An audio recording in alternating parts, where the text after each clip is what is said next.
Welcome back to Only Sports Gridiron Breakdown Podcast, where the stakes are high, the tapes don't lie, and the postseason drama is just getting started.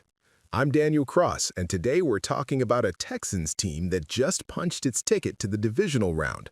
Not with fireworks, not with a shootout, but with a defense that absolutely smothered the Pittsburgh Steelers. That's right. I'm Mia Trent, and Houston didn't just win, they imposed their will. This was a defensive clinic, a statement game, and honestly the kind of performance that makes you rethink the AFC picture. Let's get into how the Texans shut down Pittsburgh and what it means moving forward. Let's start with the flow of the game. Houston came out disciplined, physical, and fast. They weren't trying to out-cute anybody. They trusted their front seven, trusted their secondary, and forced Pittsburgh into uncomfortable situations all afternoon. And the Steelers never found a rhythm. Every time they tried to establish the run, Houston's interior line collapsed the gaps.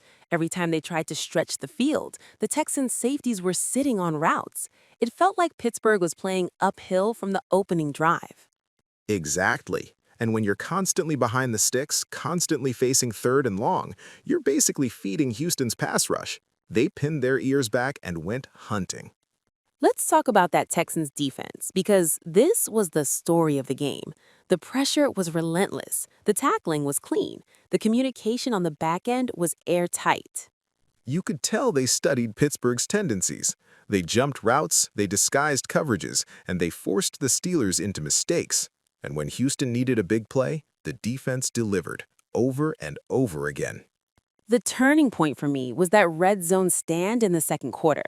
Pittsburgh had momentum. They were finally driving, and Houston shut the door with 3 straight stops.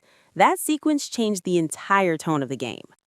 And it wasn't just one star doing everything. This was a collective effort. Linebackers flying around, corners locking down, the front four collapsing the pocket. It was complementary football at its finest. Now, the Texans' offense didn't need to be spectacular, and they weren't. But they were efficient. They protected the ball, controlled the tempo, and avoided the kind of mistakes that could have let Pittsburgh back in. That's the beauty of having a defense playing at this level. You don't need 35 points. You just need to sustain drives, flip field position, and capitalize on the opportunities your defense gives you. And that's exactly what Houston did. Smart play calling, timely throws, and just enough balance to keep the Steelers honest. So what does this win tell us about the Texans? For me, it says they're built for January football. Defense travels, physicality travels, discipline travels. And confidence travels